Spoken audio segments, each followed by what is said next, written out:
erano sempre indossate, bordate e tenute, sostenute intorno al capo da un fazzoletto variopinto.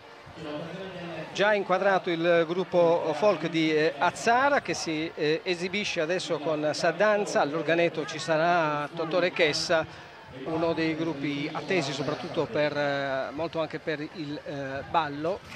Hanno scelto Saddanza che ascolteremo e ammireremo tra pochi istanti mentre il gruppo continua a sfilare per lasciare spazio ai danzatori.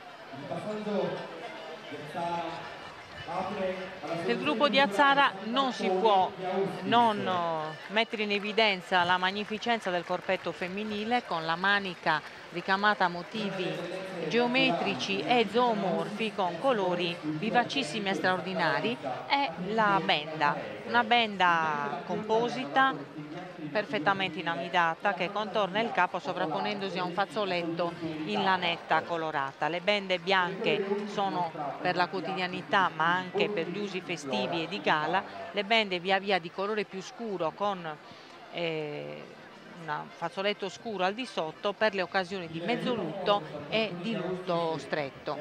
Correggo un errore intanto, scusami, Sì, prego. non ballano adesso ma ballano stasera. Al festival del folklore, ripetiamo, che si terrà a partire dalle 21 nella piazza Vittorio Emanuele, e naturalmente a Nuoro saranno accompagnati all'organetto da Totò Chessa. Perfetto, l'abito maschile di Azzara è pure caratterizzato da un gilet che presenta nella parte anteriore dei ricami policromi in cordoncino di seta coordinati cromaticamente a quelli femminili, e su questo gilet viene sempre indossata la